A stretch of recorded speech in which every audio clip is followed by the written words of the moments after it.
বাংলাদেশের বাইরে পৃথিবীর বিভিন্ন প্রান্তে যেখান থেকে চ্যানেলে দেখছেন আপনাদের সকলকে সাদর আমন্ত্রণ তৃতীয় মাত্রা দেখবার জন্য। সাম্প্রতিক নানা বিষয় নিয়ে আলোচনার জন্য আমার সঙ্গে স্টুডিওতে রয়েছেন আমার ভাই বসা আছেন বাংলাদেশ জাতীয়তাবাদী দল বিএনপি কেন্দ্রীয় নির্বাহী কমিটির ভাইস চেয়ারম্যান এবং সাবেক সংসদ সদস্য শামসুজ্জামান দুদু, এবং আমার ডানে রয়েছেন বাংলা দৈনিক বাংলাদেশ প্রতিদিনের নির্বাহী সম্পাদক মঞ্জুর ইসলাম। স্বাগত আপনাদের দুজনকে তৃতীয় মাত্রায়। আমরা জানি যে প্রধান উপদেষ্টার সঙ্গে তিন বাহিনী প্রধান সাক্ষাৎ করলেন। যদি আমরা জানি না এই সাক্ষাতে কী কথা হচ্ছে, সেটা কতটা সংবাদ আসবে বা আসার সুযোগও সেই অর্থে নেই, বা কতটা আমরা জানতে পেরেছি সেটাও নিশ্চিত নই। বাট আপনাদের অ্যাসেসমেন্ট কী বা আপনাদের ধারণা কি মিস্টার শামসুজ্জামান দুদু? এবং দেশের একটা জটিল পরিস্থিতি, মঞ্জুর ইসলাম মঞ্জুর পত্রিকার শিরোনাম সবাই সরকারের বিরুদ্ধে, এরকম একটা পরিস্থিতিতে যদিও আমরা জানি সবাই যে সরকারের বিপক্ষে দৃশ্যত হয়তো, কিন্তু কেউ কেউ আবার সরকারের খুব কাছেরও, অন্তত এক ধরনের পারসেপশন সেরকম আছেই। আপনাকে ধন্যবাদ, মঞ্জু ভাইকে শুভেচ্ছা। আর যারা এই অনুষ্ঠান নানানভাবে দেখছেন তাদেরকে শুভেচ্ছা, অভিনন্দন, ধন্যবাদ। সেনাবাহিনী বা সেনাবাহিনীর সঙ্গে অন্যান্য বাহিনী যেগুলো আছে, বিমান বাহিনী বা নৌবাহিনী, তারা একসঙ্গে যখন দেখা করে সরকার প্রধানের সঙ্গে বা রাষ্ট্রপ্রধানের সঙ্গে, সৌজন্যতা হতে পারে, অন্য মাত্রাও থাকতে পারে। এটি এখনই তাৎক্ষণিকভাবে বলা খুব কঠিন, নির্বাচনও খুব সন্নিকটে। তবে এই সৌজন্য সাক্ষাৎও অনেক সময় সামগ্রিক বিষয়টি ভালোর দিকে যেতে পারে, সংকটকে মোকাবেলার জন্য পরামর্শসূচক হতে পারে। আর নির্বাচন তো সামনে বললামই।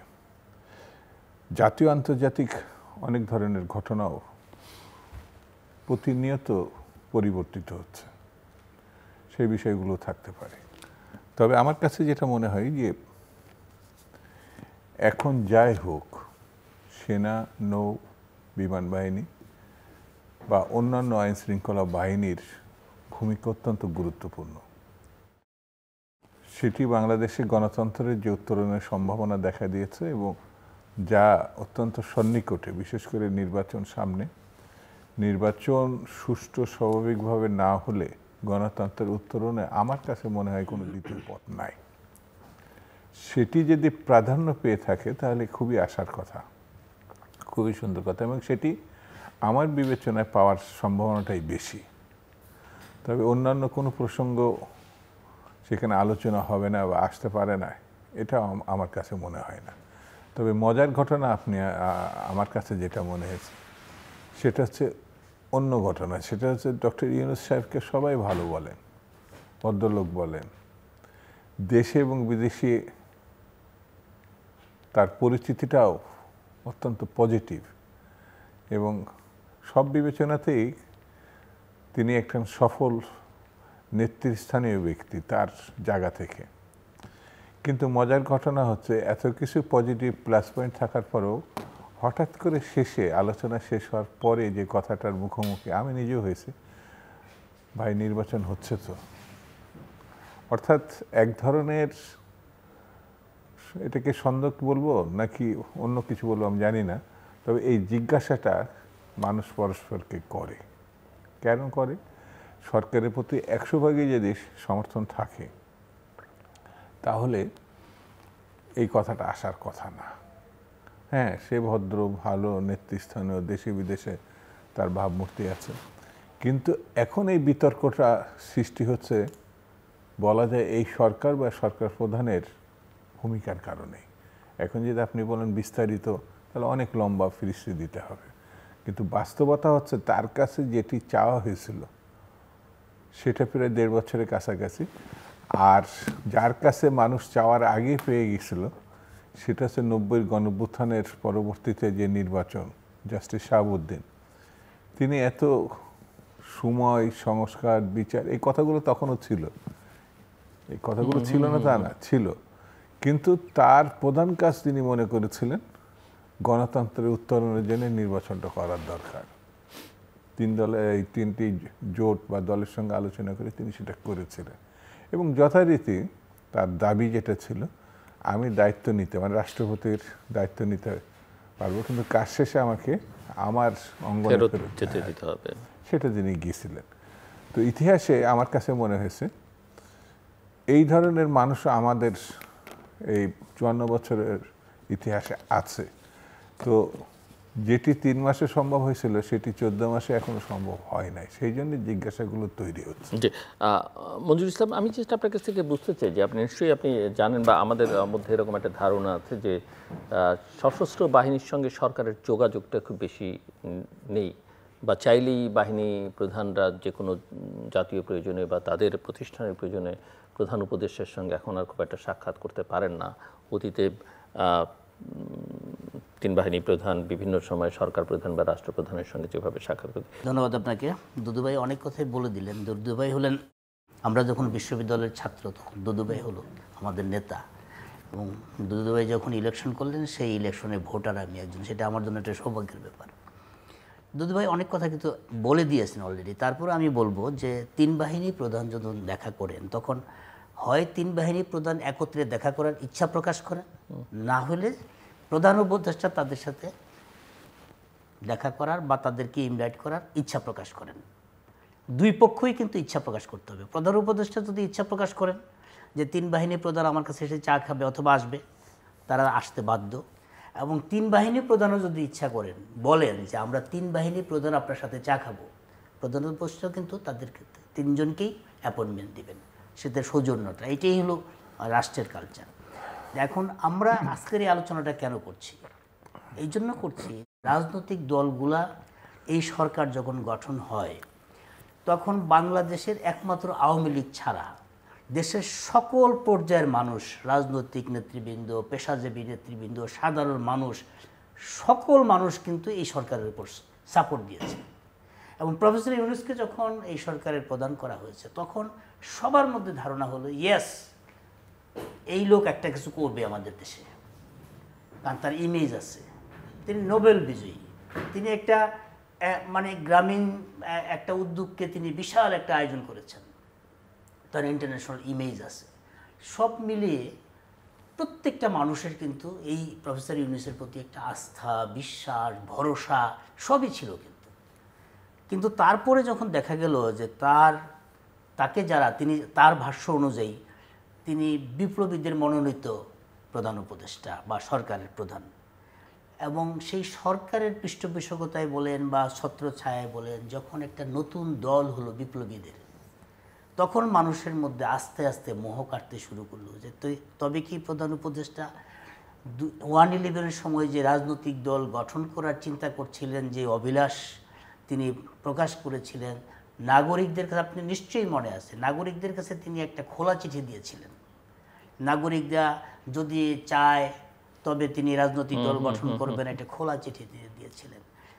তার রাজনীতিতে আসার অভিলাষ কিন্তু 1/11 থেকে শুরু, এবং সেই প্রেক্ষিতে কিন্তু শেখ হাসিনার সাথে ওই জায়গাটায় এসে একটা মুখোমুখি অবস্থান তৈরি হয়ে গেল ভিতরে। এবং আপনার নিশ্চয়ই স্মরণ আছে যে গণফোরাম ডক্টর কামাল হোসেনের নেতৃত্বে যখন শুরু হয়, ওই যেদিন পার্টিটা লঞ্চ করা হয় সেদিন কিন্তু ডক্টর ইউনূস বক্তৃতা করেছিলেন কেমন রাজনৈতিক দল চাই, কেমন রাজনৈতিক দল চাই। তো সেই জায়গাটায় রাজনীতিতে ওনার প্রকাশ্য অপ্রকাশ্য, সুপ্ত অথবা প্রকাশ্য একটা ইচ্ছা কিন্তু ওনার ছিল। তো এখন এই দলটা যখন গঠন হলো তখন রাজনৈতিক বোদ্ধারা বা রাজনীতি সম্পর্কে যারা জানে, এবং দুদুভাইরা নিশ্চয়ই এটা চিন্তা করেছে, তবে কি প্রফেসর ইউনূসের প্রচ্ছন্নে আরেকটা রাজনৈতিক দল গঠন হলো, এটা কি ওনার ব্রেন চাইল্ড? এরকম প্রশ্ন কিন্তু শুরু হয়ে গেছে। আপনি দেখেন যে গত 15টা মাস রাজনীতিতে অনেক কিছু ঘটেছে। আর রাজনীতির তিনি কি বলেছিলেন? তিনি বলেছিলেন বিচার করবেন, তিনি বলেছিলেন সংস্কার করবেন, এবং তিনি বলেছিলেন সর্বশেষ 5ই আগস্টের তিনি যে ভাষণ দিলেন সেখানেও তিনি বলেছেন যে সর্বশেষ তৃতীয় কাজটা আমি করতে চাই, শান্তিপূর্ণ এবং অত্যন্ত ভালো একটা নির্বাচন করতে চাই। 5ই আগস্টের পরে 1 বছর পূর্তির পরে আগস্ট, সেপ্টেম্বর, অক্টোবর, আজকে নভেম্বর, এই সময়টার মধ্যে দেখা গেল যে উনি যে ইচ্ছাটা প্রকাশ করলেন, ইচ্ছাটার পাশাপাশি অন্য যেই বিষয়গুলো ছিল সেগুলো ফিকে হয়ে যাচ্ছে। তিনি ল্যাবরেটরিতে ঢুকাই দিলেন সংস্কারের বিষয়টা, এতগুলো সংস্কার কমিটি করলেন, সেই সংস্কার কমিটিগুলোকে আবার এক জায়গায় এনে করার জন্য একটা ঐক্যমত্য কমিশন করলেন। এখন শোনা যাচ্ছে সংস্কার কমিশনের যে ঐক্যমত্য কমিশনের যে রিপোর্ট, এইটা বাস্তবায়নের জন্য নাকি আরেকটা কমিশন হবে এবং খুব দ্রুত বোধহয় সেই কমিশনটা হবে, এবং সেইটারও নাকি মানে হেডেড বাই প্রফেসর ইউনূস এবং ভাইস প্রেসিডেন্ট হলো আলী রিয়াজ সাহেব হবে, আরেকটা কমিশন হচ্ছে। তো এখন ল্যাবরেটরির মধ্যে চলে গেল, এখন ল্যাবরেটরির টেস্টে তো এখন রিপোর্ট পাচ্ছি না আমরা। রিপোর্ট যা পাচ্ছি তাতে দেখা গেল যে ঐক্যমত্য কমিশনের এই প্ল্যাটফর্মের মধ্যে বসে মিনিমাম ঐক্যমত যেটা হয়েছিল সেই জায়গাটায় ম্যাক্সিমাম অনৈক্য তৈরি করে দিল। যেই জায়গাটা আমরা চিন্তা করছিলাম যে এই ঐক্যমত্যের পরে আমরা নির্বাচনের দিকে যাব, দেশটা অর্থনৈতিকভাবে একটা রুইন হয়ে গেছে, সামাজিকভাবে কোনো নিরাপত্তা নাই, আইনশৃঙ্খলা অবস্থা খুব খারাপ। এই দেশটা মনে করা হয়েছিল যে প্রফেসর ইউনূসের এই ফেস ভ্যালুর কারণে বিদেশি বিনিয়োগ অনেক আসবে, আমরা অনেক কিছু করে ফেলব, এবং বিনিয়োগ একটা সামিটও কিন্তু হলো, কিন্তু রেজাল্ট হলো শূন্য, আমরা কিছুই করতে পারলাম না। 285টা গার্মেন্টস বন্ধ হয়ে গেছে, 122টা টেক্সটাইল মিল বন্ধ হয়ে গেছে। আমাদের আন্দোলনটা কি ছিল? এটা চাকরির জন্য। দারিদ্র্য সীমার নিচে মানুষের সংখ্যা বেড়ে গেছে। আমাদের আন্দোলনটা কি ছিল? এটা চাকরির জন্য। আমরা 15 মাসে সরকারের পক্ষ থেকে একটা চাকরি দিতে পারলাম না, হাজার হাজার মানুষ বেকার হয়ে গেল। তো সেই জায়গাটায় যখন নির্বাচনটা এখন হবে কি হবে না, দুদু ভাই যেটা বললেন, দুই শ্রেণীর মানুষের কাছে সাধারণ মানুষ এই প্রশ্নটা করে, সাংবাদিকদের কাছে করে আর রাজনীতিবিদদের কাছে করে, ভাই নির্বাচনটা হবে। এখন দুই শ্রেণীর মানুষ আমরা, আমি মনে করি, আপনি কি উত্তর দেন বা উত্তর যাইতেন, আপনি কি মনে করেন? আমি মনে করি, আমি যেটা বলি সেটা হলো যে কেন হবে না, আমি আশাবাদী মানুষ, নির্বাচন তো হতে হবে, কিন্তু ভিতরে ভিতরে মনের মধ্যে যেটা থাকে সেটা হলো আসলেই কি নির্বাচন হবে।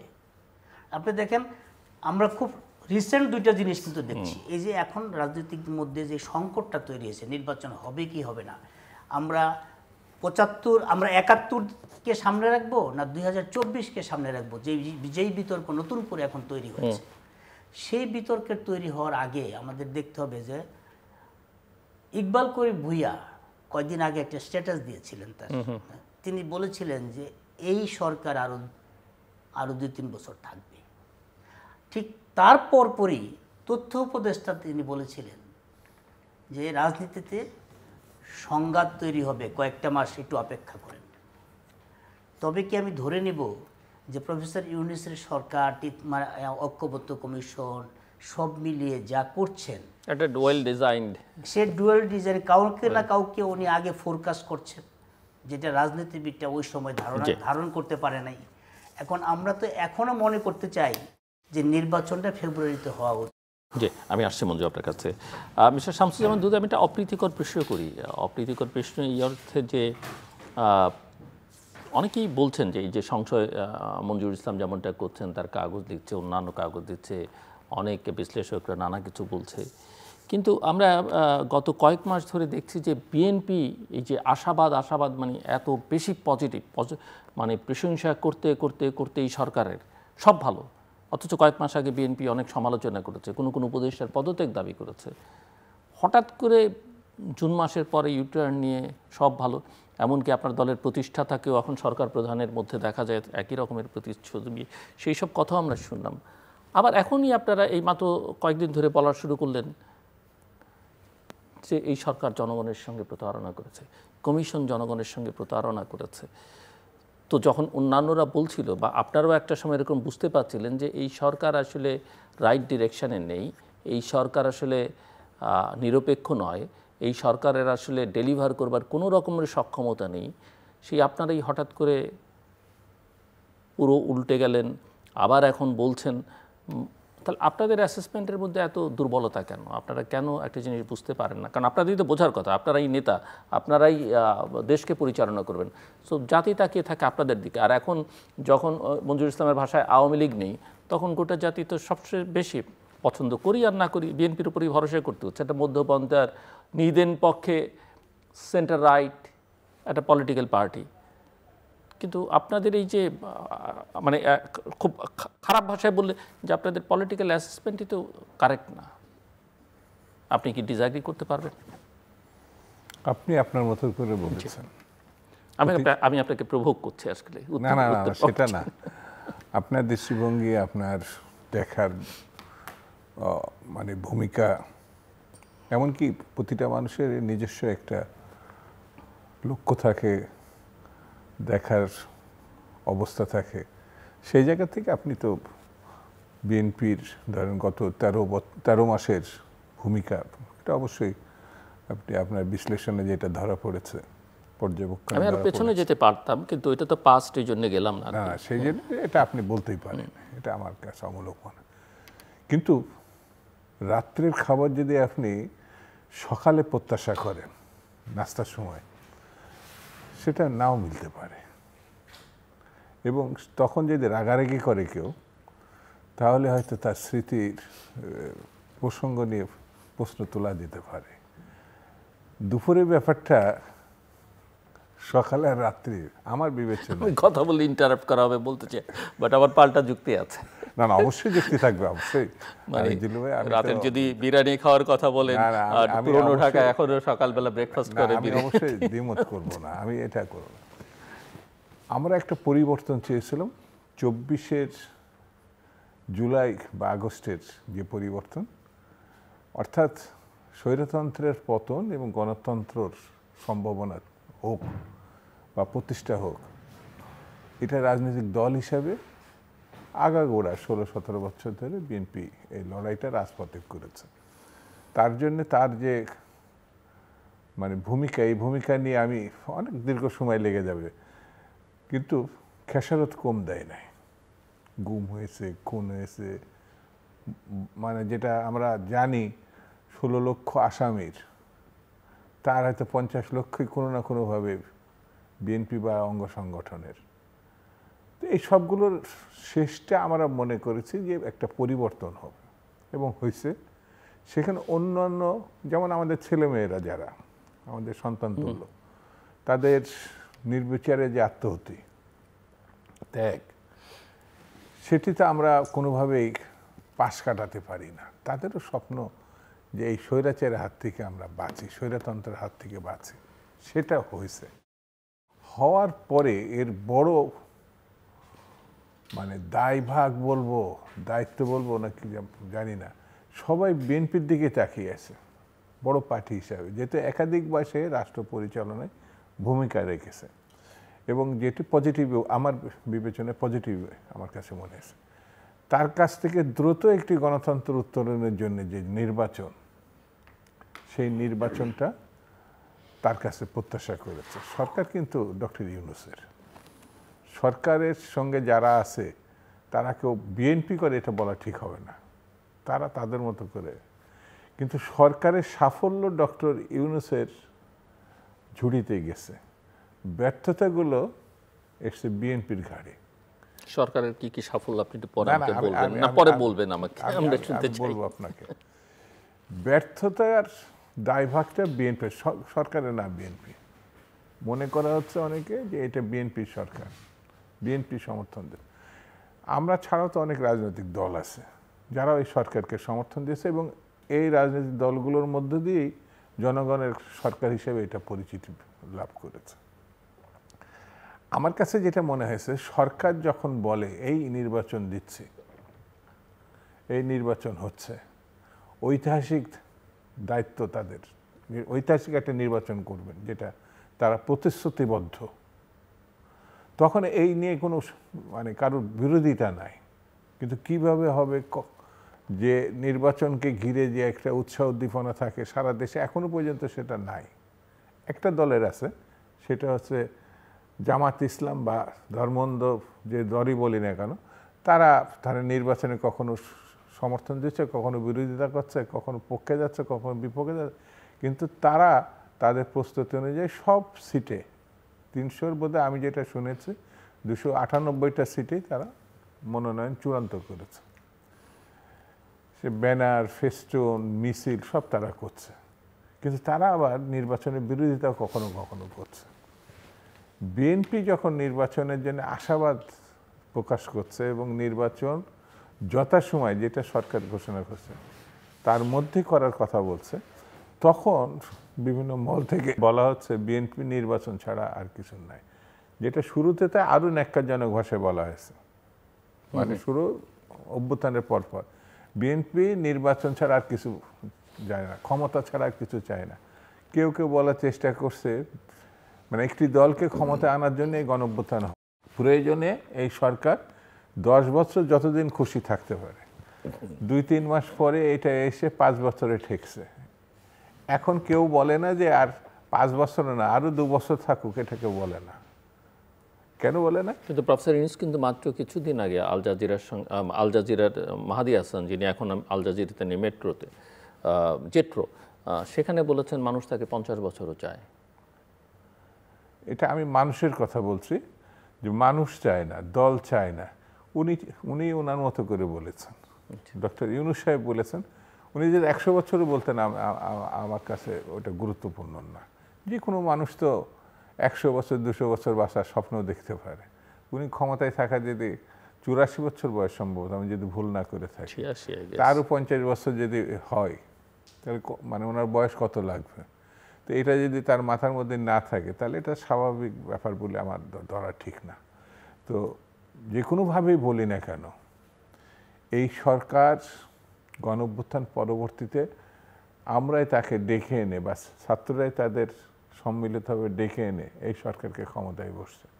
প্রত্যাশা পূরণ হয়েছে কি হয় না, এখন যদি বিশ্লেষণে যাই, তা আমি একটু আগেই বললাম আমাদের জাস্টিস শাহাবুদ্দিন সাহেব 3 মাসের মধ্যে কোনো রকম অজর আপত্তি ছাড়াই, তখনও সংস্কারের কথা ছিল, বিচারের কথা ছিল, কিন্তু নির্বাচন করতে তিনি এক পাও পিছু পা হননি।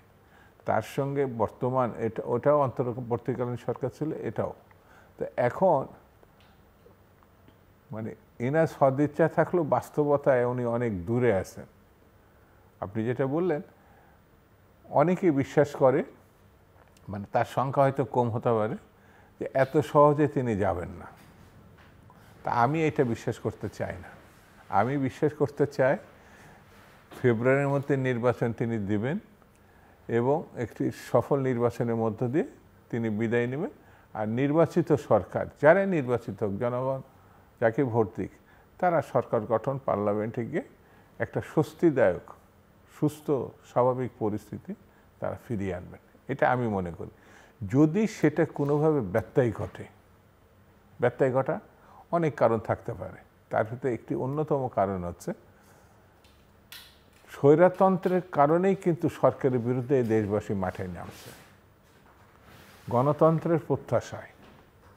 সেই গণতন্ত্র যদি তারা ফিরে না পায়, সাধারণ মানুষ 3টে নির্বাচনে ভোট দিতে পারে না, এটা সেই ভোটটা আমি ফেরত দিতে পারলাম কিনা, যদি না দিতে পারে তাহলে এই সরকারের সঙ্গে অতীত সরকারের পার্থক্যটা নির্ণয় করা কঠিন হবে। সেই জন্য আমরা আমাদের দলের মহাসচিব কিন্তু স্পষ্ট করেই, আপনি বললেন আগে এই কথা বলছে, মাঝে এই কথা বলছে, এখন আপনারা এটা বলছেন, রাজনীতি একটা প্রভাবমান মানে ভূমিকা রাখে। শুরু থেকে সম্ভাবনা থাকলে সমর্থন থাকে, যখন সম্ভাবনা তিরোহিত হয় বিরোধিতা থাকবে। পাকিস্তান তো এই দেশের মানুষ তৈরি করেছিল, 56% বাঙালি মুসলমান একক সংখ্যাগরিষ্ঠ ছিল। এই দেশের পাকিস্তানের প্রস্তাবকারীও হচ্ছে শেরেবাংলা ফজলুল হক। সে পাকিস্তান ভাঙতে তো আমাদের খুব বেশি সময় লাগে নাই, কারণ হচ্ছে আমরা প্রত্যাশা আমাদের পূরণ হয়নি পাকিস্তানে। আমাদের চাকরি বাকরি, মঞ্জু ভাই এখন যে কথাটা ব্যাখ্যা করে বললেন, এটা সত্য তো। 40 লক্ষ বেকার ছিল, এখন সেটা দেখা যাবে 50-60 লক্ষ বেকার। চাকরি তো একটাও নেই।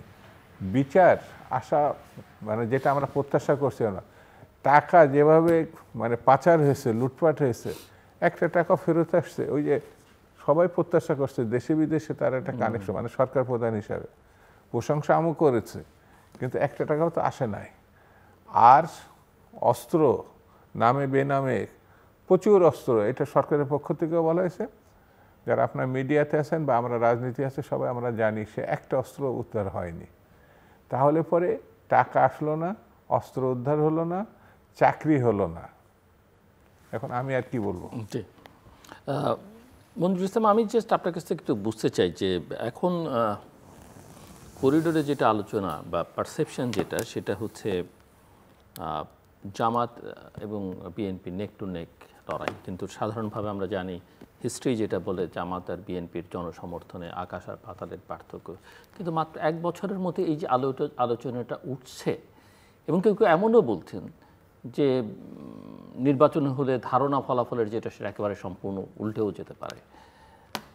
কেন এইরকম একটা অবস্থা তৈরি হলো? মানে বিএনপিকে নিয়ে আজকে বিএনপি এই আলোচনার মধ্যে জামাতের সঙ্গে যে বিএনপির ঘাড়ে জামাত নিঃশ্বাস ফেলছে, ছাত্র সংসদগুলো নির্বাচন, যদি অনেকে বলেন ওই নির্বাচনে কিছু যায় আসে না, কিন্তু জাতীয় নির্বাচনকে কেন্দ্র করেও কিন্তু এই আলোচনাটা আছে। এই আলোচনাটা অতীতে কখনোই ছিল না, গত 53-54 বছর এই আলোচনা ছিলই না, কিন্তু মাত্র এক বছরের মধ্যে এই আলোচনা খুবই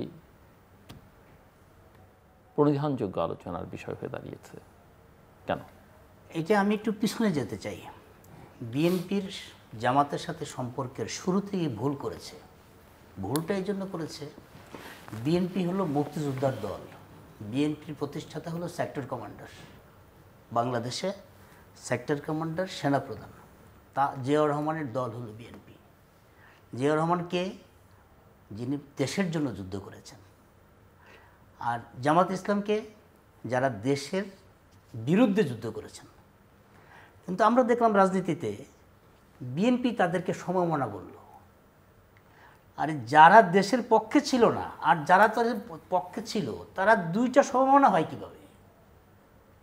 আপনার বালু নদীর পানি, শীতলক্ষার পানি, দুইটা পানি সমান্তরাল বয়ে যাচ্ছে কিন্তু ডেমরারের দিকে, একটা কালো একটা একটু মেটে রঙের, ওই পানিও কিন্তু মিশছে না, কিন্তু আপনারা তাদেরকে সমমনা বললেন। শুরু থেকে এই ঝামেলাটা কিন্তু শুরু হয়ে গেল। তারপরে আসেন এখনকার সময় অবস্থা। গত 16 বছর কি হয়েছে? বিএনপির নেতা কর্মীরা কেউ বাড়ি ঘরে থাকতে পারে নাই। হ্যাঁ, অনেক নির্যাতন হয়েছে, সবই হয়েছে, একইভাবে জামাতের উপরে হয়েছে। জামাত করলো কি তাদের নেতা কর্মীদেরকে বিভিন্ন সেক্টরে এক্সপার্ট করে তুলল। যারা একটু লেখাপড়ায় ভালো তাদেরকে দলে দলে লন্ডন পাঠাই দিল বারেট ল করার জন্য, বিদেশে পাঠাই দিল লেখাপড়া করার জন্য। আর এইখানে যারা আছে পালায়া বা বিভিন্নভাবে, তাদেরকে ডিজিটালি এমন এক্সপার্ট করলো প্রত্যেকে দক্ষ হয়ে গেল। এই যে একটা বছর পরে ঢাকা বিশ্ববিদ্যালয় বা ছাত্র সংসদ নির্বাচনগুলো দেখেন, ছাত্রদল নির্বাচন করছে 1 মাস সময়ের মধ্যে, আর তারা কিন্তু নির্বাচন করেছে পুরো 1 বছর সময় নিয়ে, কারণ নির্বাচনের প্রস্তুতিটা তাদের কাছে ছিল। আজকে এখনও দেখেন ডিজিটাল প্ল্যাটফর্মে তাদের কাছে বিএনপি একদম শিশু নাই, এবং এটা নিয়ে বিএনপি চিন্তাও করে না। শুধু তাই না, আমি যদি একদম ক্যাটাগরিক্যালি বলি, দুদুভাইয়ের আসন হলো চুয়াডাঙ্গা 1। দুদুভাই এখন পর্যন্ত জানে না ওনার আসনে ভোটার কয়জন।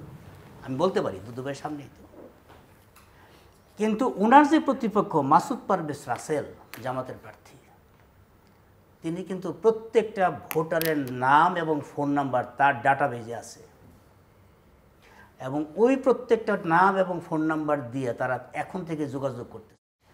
দুদুবের আসনে কয়টা ভোটার দুদুবের ফোন নাম্বারে আছে আমি জানি না, তারা এই প্ল্যাটফর্মটা তৈরি করেছে।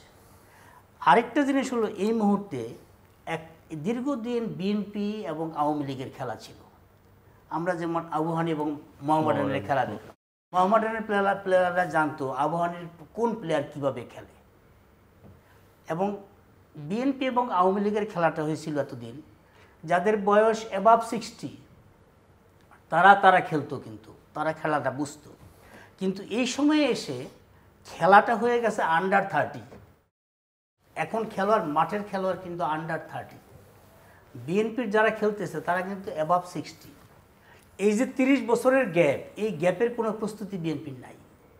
দলীয় নেতাকর্মীদেরকে যে ডিজিটালি এক্সপার্ট করা, এই যে ধরেন বিভিন্ন জায়গায় কথাবার্তায় যে প্রস্তুতি, আগামী নির্বাচন হবে ইলেকশন কমিশনের তথ্য অনুযায়ী, আগামী নির্বাচন হবে ডিজিটাল প্ল্যাটফর্মে। ডিজিটাল প্ল্যাটফর্মের নির্বাচনের জন্য জামাতে ইসলামী তাদের প্রত্যেকটা আসন ধরে ধরে তাদের প্রার্থীদের বিভিন্ন কন্টেন্ট তৈরি করে ফেলেছে, এবং প্রতিপক্ষ বা বিএনপির কে হইতে পারে তার বিরুদ্ধে কন্টেন্ট তৈরি করে রেখে দিয়েছে। কিন্তু বিএনপির কি সেই প্রস্তুতি আছে? ডিজিটাল প্ল্যাটফর্ম, ডিজিটালি আপনি নির্বাচন করার মতো কিচ্ছু না। আপনার এই যে ছাত্রদল, সারা দেশের যে ছাত্রদলের যে কর্মীরা, তারাও তো যদি ডিজিটালি এক্সপার্ট হয় তাও তো ফেস করা যায়। সেটা নিয়ে তাদের কোনো মাথা ব্যথাই নেই। তো এখন তাদের মাঝখানে এই যে একটা বিরাট শক্তি দাঁড়ায় গেল ভিতরে ভিতরে ক্যাম্পিংয়ের মধ্যে, সামাজিক যোগাযোগ মাধ্যমে বিভিন্ন জায়গায় যে দাঁড়ায় গেল, এই প্রস্তুতিটা যখন না থাকবে, আপনি দেখেন জামাতের বিরুদ্ধে কোথাও একটা কথা বলেন, দেখবেন ঝাঁক দিয়ে আপনার উপর ঘাড়ের উপর চাপবে।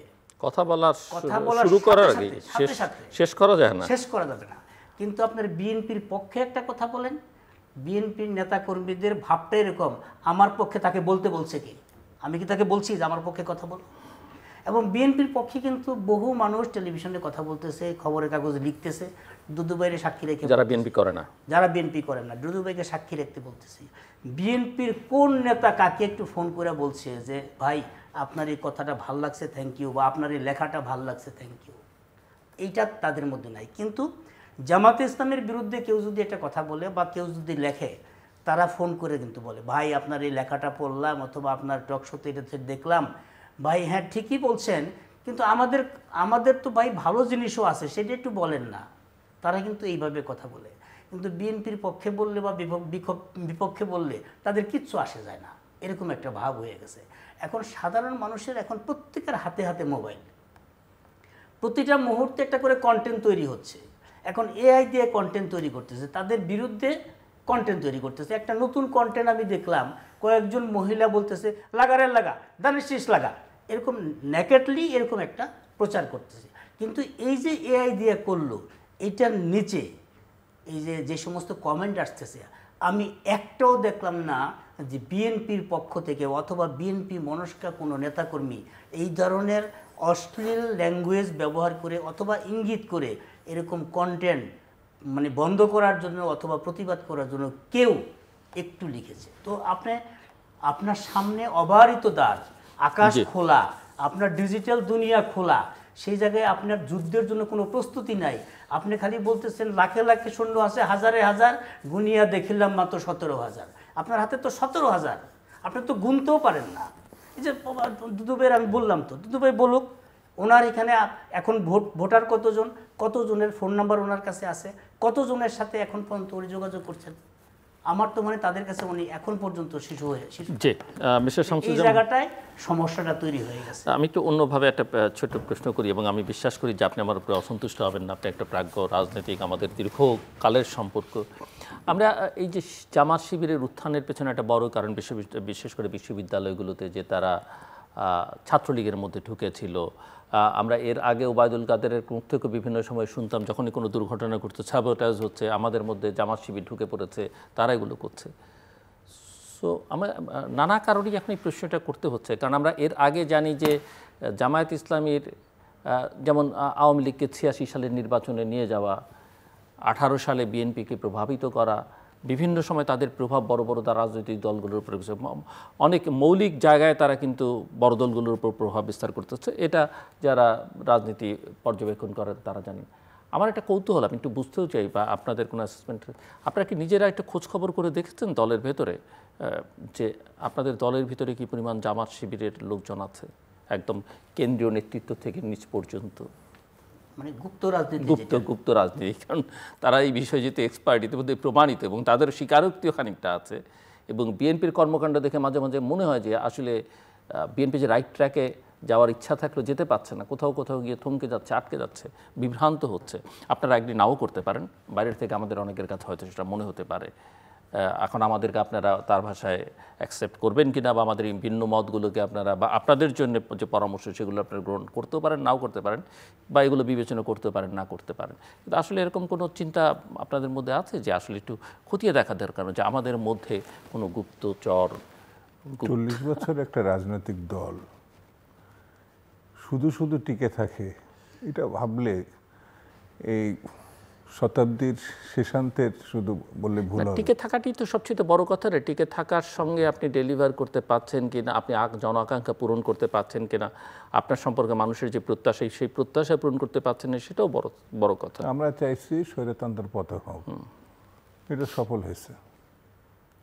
কেউ যদি বলেন যে এই পতনটা আপনারা যে পরিমাণ জনসমর্থন আপনারা আরও 7-8-10 বছর আগেই করতে পারতেন, এটা আপনি বলতে পারেন, অন্য বলতে পারে, কিন্তু সাফল্যের যখন আপনি প্রশংসা করতে ব্যর্থ হবেন তখন সত্যের বিপক্ষে আপনি চলে যাবেন। আপনি কোনো না কোনোভাবে এটা পেঁচাবেন। এটা 15 দিন আগেও তো হতে পারতো। তার মানে ব্যাপারটা এরকম, তুই করলি বলে। আমার মনে হয় যে বা আপনাদের বাইরের অনেক রাজনৈতিক পর্যবেক্ষক, বিশ্লেষক, সাংবাদিক যারা টেলিভিশন শোতে কথা বলেন, যারা আপনাদের দল করেন না, তারা অনেকে আপনাদের হয়ে বলেছেন যে এই যে যারা আন্দোলনের নেতৃত্বের বা কৃতিত্বের দাবিদার, আপনাদের চেয়ে তো বেশি বোধহয় কম বলেন নাই, তারা অনেক বলেছেন যে বিএনপির তো আসলে এত শত মানুষ মারা গেছে, তারাই সবচেয়ে বেশি জেল জুলুমের শিকার হয়েছেন। এটা সবাই বলেছে। এখন আপনারা যদি না শুনেন বা সেগুলোকে এটা আপনি বলেন, গ্রহণ করতে, আমি বলার পরে এখন স্বীকার করছে। এর আগে তো আপনি বললেন 10 বছর আগেই তো আপনার করতে পারতেন, কারণ তার আপনার সামর্থ্য ছিল। যতগুলো সমালোচনা করছেন, যেমন কিন্তু না, আমি বলেছি আপনি 10 বছর আগে পারতেন, কিন্তু আমি এই কথা বলিনি যে আপনি ত্যাগ স্বীকার করেননি, আমি এই কথা বলিনি যে আপনার লোক মারা যায়নি, আমি এই কথা বলিনি যে আপনি জেল খাটেন। উচ্চারণ আছে বিএনপি আমার প্রশ্ন হচ্ছে ছোট করার একটা দৃষ্টিভঙ্গি, আপনি মাইন্ড করেন না। আপনি যখন বিএনপিকে ছোট করবেন, আপনি এক ধরনের উৎফুল্ল হতে পারেন, হতেই পারে, কিন্তু বিএনপি না থাকলে এই স্বৈরতন্ত্রের নড়িয়ে দেওয়ার শক্তি গত 16 বছরে ছিল না। যেমন মঞ্জু ভাই যে রাজনীতি বিশ্বাস করুক না কেন, বিএনপিকে সমালোচনা করে এবং বিএনপির সামনে রেখে ভোটার সংখ্যা কত, মানে ছোট করার একটা দৃষ্টিভঙ্গি থাকতে পারে। তো সমালোচনা করলে আপনারা ছোট না না না, সমালোচনা না, এটা জামাত মানে জানে, উনি জানেই না যে এখনই গুগলে টিপ দিলে এখনই জানা যাবে, আমি না জানলেও উনি জানতে পারবেন। এই বোধটি তার মধ্যে কাজ করছে না। ডিজিটালি তারা খুব মানে এমন একটা জায়গায় আছে, খালি গুগলটা উনি জানেন না। এটা হলো মানুষকে ছোট করা, দলকে ছোট করা, রাজনীতিকে ছোট করা। উনি যে প্রতিষ্ঠানে থাকেন, সেই প্রতিষ্ঠানই তো হচ্ছে 16 বছর ধরে স্বৈরতন্ত্রের পূজা করছে। তিনি এখন সেটাকে রক্ষা করার জন্যে জামাতকে যদি সমর্থন দেন, জামাত কোনো সুস্থ না। বিএনপি একটা সঠিক কথা বলার পরে ডিজিটালি তারা ডেভেলপড করছে। তারা একটা মানুষকে কতটা ছোট, কতটা নোংরামি করতে পারে, এটি আবার তিনি বলছেন না, যাতে আবার জামাত অখুশি হয়। বিএনপি পারে না, আমার নিজের অভিজ্ঞতায় আছে। সেই জন্যে মানে কথার কারুকার্যতায় সাংবাদিকদের তো একটা সুবিধা আছে, রাজনীতিবিদ সরাসরি বলে, আর সাংবাদিকরা এটাকে অলংকৃত করে বলে। বিএনপি এখন সামনের সবথেকে বড় রাজনৈতিক দল, তার ত্রুটি থাকতেই পারে, সে বিতর্ক সৃষ্টি করতে পারে, কিন্তু তার সমালোচনার একটা ভাষা আছে। বাংলাদেশে আমার কাছে মনে হয়নি যে আমি এত নিরেট গাধা এবং গবেট। ওই সিটে এখনও আমি 2 বারের সাবেক এমপি, কেউ নাই, জামাতের নাই, এবং এখনও গেলে আমি আমার যে প্রভাব সেটা হচ্ছে উনি ডিজিটালি উনি দেখেও ওইটা পছন্দ করতে পারবেন না, যেহেতু রক্ত মাংসে চিন্তায় ভাবনায় জামাতের মধ্যে ঢুকে গেছে। এছাড়া আর তো আমার বলার কিছু নাই। কারণ একটা ভদ্রতার খাতিরেও এই কথা জানা উচিত, সরাসরি সামনে যে উনি নিজেও ভোটের কথা জানেন না। সাংবাদিকতার একটা মাত্রা থাকে, বক্তব্য উপস্থাপনের একটা মাত্রা থাকে। আমি তো বিএনপির রাজনীতি ঘুটেছি, মিনিমামটা আমি রাখার চেষ্টা করি। সেজন্য বাংলাদেশের রাজনীতিটা এখন এই জায়গায় গেছে যে বিএনপি যেন কোনোভাবে না আসতে পারে, যারা ইসলামিক রিপাবলিক অফ পাকিস্তানে কখনো সংখ্যাগরিষ্ঠতা তো দূরে থাকে, বিরোধী দলও হয় নাই, তাকে এখন সম্ভাবনার আসনে বসানোর জন্য উদ্গ্রীব হয়ে গেছে, যারা ভোটই করতে চাচ্ছে না। তার সঙ্গে বিএনপিকে তুলনা করে বিএনপিকে খাদে ফেলে দেওয়ার এক ধরনের চেষ্টা, উদ্যোগ। এটা আমি কি বলবো, শয়তানি নাকি মূর্খামি, কি বলবো? সেই জন্য আমার কাছে মানে সুস্থ চিন্তার বৈপরীত্য দিক হচ্ছে স্বৈরতন্ত্রে আশ্রয় নেওয়া, আর স্বাভাবিক চিন্তা এবং গণতন্ত্রের ভাবনা হচ্ছে সুস্থতার একটা লক্ষণ, সেটা গণতন্ত্র। এখন আপনি কোনটা বেছে নেবেন, আমি কোনটা কিছু বলবো না, মানে আমি এই না আপনার এই জন্যই না, আপনাকে আমি সমালোচনা করছি না, ওকেও সমালোচনা করি, বাস্তবতাটা আমি তুলে কনভারসেশনটা আমি আর এখান থেকে বেশি দূর এগিয়ে নিতে চাই না। জাস্ট আমি একটা আপনারা কি প্রত্যাশা করেন কি না, যারা রাজনীতি করে না, সাংবাদিক বা সিভিল সোসাইটি বা অন্যরা, আপনারা দলের যে দলই হন না কেন, যে ভাষায় কথা বলবেন সেই ভাষায় আপনাদের হয়ে কথা বলতে হবে। ইভেন আপনাদের প্রতি সহানুভূতি থাকলেও বা সমর্থন থাকলেও কেউ যদি একটু সমালোচনা করে সেটা ঠিক আপনাদের আন্ডারমাইন করা, অপমান করা না, অসম্মান করা। এটাকে একটা ছোট্ট পয়েন্ট দিলাম যে উনি জানেন না, আর ওনাকে বললাম যে 1 সেকেন্ডে আমি বলে দিতে পারি। আমি ছাত্র দলের সভাপতি ছিলাম, তো আমি আর রাখেন আপনি, আমি তা 2 বার এক্স এমপি ছিলাম। সরাসরি অপমান সামনে বসে ইনি ছাড়া পৃথিবীতে আমার দ্বিতীয় কোনো ব্যক্তি আজ পর্যন্ত করে নাই। যে কারণে আমি যে ভাষায় আমাকে বলেছেন যে আমি ছোট বলি না, আমি যে ভাষায় ওনাকে সমালোচনা করব, আপনার এতগুলো আমি টকশোতে আসছি, একটা খুঁজে পাবেন না। জি মঞ্জু। হ্যাঁ দুদু ভাই, আপনি যে জায়গায় বুঝতেছেন, আমি কিন্তু আপনাকে বলি নাই যে আপনি জানেন না। আমি বলেছি যে তাদের ফোন নাম্বার আমি এটা রিনিউন করার জন্য বলবো এখনই, এটা অফ বন্ধ করে এটা না কাটার জন্য এখনই বলার জন্য বলবো। না, যে ডাটাবেস তারা তৈরি করেছে, প্রত্যেকের ফোন নাম্বার পর্যন্ত ডাটাবেস তৈরি, সবগুলো আমার কাছে আছে। আপনি কি করে জানলেন আমার কাছে নাই? আমি ইলেকশন করছি ওখানে, ওখানে জামাত কখনো কোনোদিন জিততে পারে না। আমি জিতার পরে আপনি আমার ক্যাপাসিটি সম্বন্ধে সন্দেহ পোষণ করছেন, আর তাকে আপনি বারবার হারার পরে আপনি তাকে আমার মাথার উপরে তুলে আকাশে উঠাচ্ছেন। যে বাস্তবতা আপনি সরাসরি বলতে পারেন, বাস্তবতাটা তো বললাম যে আপনার কাছে ভোটার নাই, আমার কি বলে ফোন নাম্বার নাই, তারা এইভাবে প্রস্তুতি নিচ্ছে, সেই কথাটা আপনাকে বলছি। না না, আমি ওই জন্যই বললাম অতীতের দুইটা নির্বাচন, কিসের জন্য আসছেন, অতীতের দুইটা নির্বাচন আর সামনের নির্বাচনটা একটু ডিফারেন্স হবে।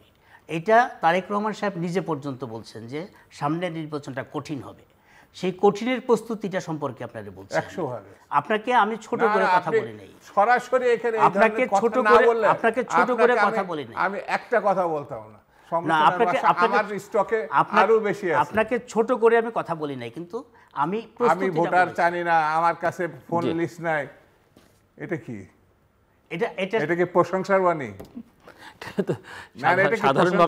সাধারণভাবে বলতে গিয়ে হয়তো ব্যক্তিগতভাবে বলা হয়ে গেছে। বাট আপনি একটু এই জুলাই সনদ নিয়ে এখন কি মনে হচ্ছে, এইটার এই যে বাস্তবায়নের জন্য আদেশ যেটা, সেটা কি ধরনের রূপ হতে পারে বা পরবর্তী কার্যক্রম কি বলে মনে হচ্ছে, এবং তার আগে গণভোটের যে বিতর্ক? জুলাই সনদটা এটা শেষ পর্যন্ত গভর্নমেন্ট এটা নিয়ে খেলবে। গভর্নমেন্ট এখন এটা নিয়ে খেলবে, রাজনৈতিক দলগুলো এটা নিয়ে খেলবে। এখন এই খেলার মধ্যে কে জিতবে কে হারবে, শেষ পর্যন্ত এনসিপি যে স্ট্যান্ডে আছে যে এখন তারা শাপলা ছাড়া নির্বাচনে যাবে না। তারা দেখতে পাচ্ছে যে শাপলা কলি, যে তারা দেখতে পাচ্ছে যে শাপলা তারা চেয়েছে, এখন শাপলা কলিতে এসে ঠেকেছে, সুতরাং আরেকটু গেলে তারা শাপলাটা পাবে, এটা তারা দেখতে পেয়েছে। তো এই দেখাটা আরেকটু চাপ দিলে তারা পারবে। নির্বাচন কমিশন নিয়ে তারা প্রশ্ন করতেছে, নির্বাচন কমিশন নিয়ে অনেক আগেই তারা বলেছে নির্বাচন কমিশন রিফর্ম করতে হবে, সেই জায়গাটায় তারা আসছে। এখন এনসিপি এনসিপি কিন্তু তাদের অবস্থান থেকে একটু সরে আসছে। তারা বলছে নির্বাচন বা গণভোট আগে হতে পারে, আগে হলে ভালো, না হলে নির্বাচন হতে পারে, কিন্তু জামাতের যে স্ট্যান্ড এটা হার্ড লাইনে চলে গেছে যে গণভোট আগে না হলে নির্বাচন হবে না। তো সেই জায়গাটায় সরকার এখন চাপিয়ে দেওয়া ছাড়া এই জুলাই সনদ নিয়ে কিছু হবে না। বাস্তবায়নটা এখন আপনি ৭১কে সামনে রাখবেন নাকি ২৪কে সামনে রাখেন? যারা ২৪কে সামনে রাখতে চায় তারা তো ৭১কে গ্লোরিফাই করবে না। আর ৭১ না থাকলে তো আমাদের মুক্তিযুদ্ধ থাকে না, ৭১ না থাকলে আমাদের পতাকা থাকে না, ৭১ না থাকলে বাংলাদেশের রাজনীতি থাকে না। এখন তারা এই টোটাল বিষয়টাকে মুছে দেওয়ার জন্য ২৪কে সামনে আনতেছে। এটা নিয়েই তো এখনকার মূল এজেন্ডা। বিরোধী নিষ্পত্তির কোনো প্রক্রিয়া দেখেন? সলিউশনটা হয়তো হবে সবাই মিলে, কারণ নির্বাচনটা করতে হবে। নির্বাচনটা যত দ্রুত করবে এবং ফেব্রুয়ারির 15 তারিখের আগে নির্বাচন হবে বলে প্রধান উপদেষ্টার পক্ষ থেকে প্রেস সেক্রেটারি যেটা বলেছে, সেই 15 তারিখের আগে নির্বাচনটা হইতে হবে। 15 তারিখের আবার ওনারাই ধারণা দিচ্ছেন যে বড় একটা আঘাত আসতে পারে, প্রধান উপদেষ্টা বলছেন। হ্যাঁ, বড় একটা শক্তির নির্বাচন প্রতিহত করার জন্য, বানচাল করার জন্য চেষ্টা করতে, ফোরকাস্ট তো উনি নিজেই দিচ্ছেন, বিভিন্ন লোকজনকে দিয়েছেন। এখন বড় একটা বিষয় যদি আঘাত যদি আসে, সেইটা যদি তিনি মোকাবেলা করতে না পারেন, সেটা ওনার ব্যর্থতা, ওনার অক্ষমতা। কিন্তু ওনাকে তো বাংলাদেশের মানুষ অক্ষম একজন মানুষ হিসেবে রাখেন, চিন্তা করেন না। ওনাকে মনে করতেন উনি সক্ষম মানুষ, সকল কিছু প্রবলেম সলভ করতে পারবে, সকল কিছু মোকাবেলা করতে পারবে। সেই জায়গাটায় ব্যর্থ হলে ব্যর্থতার দায় নিয়ে ওনাকে চলে যেতে হবে, কারণ ইতিহাস কাউকে ক্ষমা করবে না। মিস্টার শামসুজ্জামান দুদু, যে বিতর্কের মধ্যে এখন বাংলাদেশ আছে, এর আশু নিষ্পত্তি দেখেন নাকি জটিলতা বাড়বে বলে মনে হচ্ছে? আমি আস্থাবাদী এখনো যে এই দেশে ফেব্রুয়ারি মাসে প্রথম অর্ধেই নির্বাচন হবে, কিন্তু এই নির্বাচনের যে প্রস্তুতিটা সেটা বর্তমান সরকারের দৃশ্যমান হচ্ছে না। কিন্তু সেটি যদি এদিক ওদিক হয়, গণভোট, জুলাই সনদ, এগুলো নিয়ে যে এখন এই যে বিতর্ক, জুলাই সনদের তো অলরেডি আমরা স্বাক্ষরকারী, স্বাক্ষর করেছেন, কিন্তু হ্যাঁ, ইস্যুটা তো এখন স্বাক্ষরকারী, বাস্তবায়নের ইস্যু। এটা বাস্তবায়নের প্রশ্নে যে গণভোটের প্রসঙ্গ আসছে, সেটা আমাদের প্রস্তাব আছে যে একই দিনে এটা হতে পারে, মানে জাতীয় সংসদের নির্বাচন এবং গণভোট যদি করতে হয়, দুটো ব্যালট হলেই এটা খুব সহজে মিটে যায়। কারণ জুলাই সনদের সমর্থনটা নিয়ে তো পরবর্তী সংসদ এটাকে রেকটিফাই করবে। আর আমি ব্যক্তিগতভাবে বিশ্বাস করি, আমার দলও বিশ্বাস করে, যে জুলাই সনদ পাশ কাটিয়ে আগামী দিন সামনে এগোনো, এটা যারা করবে, এটা একটা ভয়াবহ পরিস্থিতি তাদের মুখোমুখি হতে হবে। কারণ জুলাইয়ের এই দেশের সামগ্রিক ইতিহাসটাই বদলিয়ে দিয়েছে। সেটা যে ধারণ করা, সেটাকে নিয়ে চলা, সেটার বোঝার চেষ্টা করা, এটা নিয়ে মত দ্বিমত কিছু কিছু পয়েন্টে থাকতে পারে, কিন্তু সামগ্রিক বিষয়টি এটা মানে ধারণ করা সম্ভব বলে এটা কিন্তু আমরা অলরেডি স্বাক্ষর করেছি। সেই জন্য আগামী দিনে যা কিছু হবে, যেটাই গণতান্ত্রিক, সেটাই জুলাই সনদের স্পষ্ট করে উল্লেখ আছে। হয়তো কিছু কিছু পয়েন্টে দ্বিমত কেউ কেউ করতে পারে, কিন্তু আপনার দলের নেতারা তো বলছেন যে এটা জাতির সঙ্গে প্রতারণা করা হয়েছে এবং আপনাদের সঙ্গে বিশ্বাসঘাতকতা করা হয়েছে। আমি কিছু কিছু ক্ষেত্রে উল্লেখ করছি যে যেটা স্বাক্ষর করা হয়েছে পরবর্তীতে কিছু সংশোধন করছে, যেটা গ্রহণযোগ্য না, যেটা মানে আমাদের দল তো স্পষ্ট করে প্রকাশ্যেই বলা হয়েছে। তো যে কারণে এই সরকারের কিছু ব্যক্তি সম্বন্ধে আমাদের মন্তব্য আছে, যারা এক বছর দীর্ঘ আলোচনা করার পরে ডক্টর আলী রিয়াজের নেতৃত্বে সেই ঐক্যমত কমিশনের আলোচনা, সেটি তো প্রকাশ্যই হয়েছে, অনলাইনেও সবাই দেখছে। তো স্বাভাবিক কারণে সেখানে যদি আবার এদিক ওদিক করা হয়, এটা দুঃখজনক, এটা প্রতারণার শামিল। সেই জন্য আমার কাছে যেটা মনে হয়েছে যে এই সরকারের উচিত যত দ্রুত সম্ভব তাদের যে দায়িত্ব, মূল দায়িত্ব, সংস্কারের কথা তারা বলেছে বটে, দু চারটা জায়গায় ছাড়া উল্লেখযোগ্য কোনো কিছু করতে পারে না তারা। দু একটি জায়গায় উদ্যোগ নিয়েছে, কিন্তু এখন যত দ্রুত পরিস্থিতি তৈরি হচ্ছে, এই পরিস্থিতিগত কারণেই নির্বাচনের মধ্যে দিয়ে একটি নির্বাচিত পার্লামেন্ট এবং সরকার যদি তারা উদ্যোগী না নেয়, তাহলে সংকট আরও ঘনীভূত হতে পারে, এবং যা আমাদের কারোর জন্যে ভালো হবে না। সো মঞ্জুর ইসলাম, ক্লোজিং রিমার্কস। না, সংকট যেহেতু দুবাই বললেন, সংকট তো বাড়বে। কারণ সংকট যেটা তথ্য উপদেষ্টা যেটা বললেন যে সংঘাত রাজনৈতিক দলগুলো মুখিয়ে আছে, সংঘাত হবে এবং আগামী 2-3 মাসের মধ্যে দেখতে পাবেন। এবং সেটা যদি তিনি জেনে শুনে বলেন এবং সরকারের ইনফরমেশন, তথ্য উপদেষ্টা যখন বলছেন সেটা তো সরকারের ইনফরমেশন, তো সরকারের ইনফরমেশন যেহেতু আমরা জেনে গেছি, সুতরাং সবাইকে একটু প্রস্তুত থাকতে হবে এরকম কোনো ঘটনা যাতে না ঘটে। নির্বাচনটা করতে হবে এখন, এই মুহূর্তে নির্বাচন ছাড়া কোনো বিকল্প নাই। নির্বাচন বাইরে রেখে যদি কেউ কিছু চিন্তা করে, তখন মানে আমেরিকাতে ডিম মারা হয়েছে, যেটা আমি আগেও বলেছি, এখন দেশের মধ্যে কিন্তু ডিম প্রস্তুত থাকবে। ডিম ছাড়া কিন্তু এই প্রবলেম সলভ হবে না। নির্বাচনটা করতে হবে, নির্বাচনের কোনো বিকল্প নেই।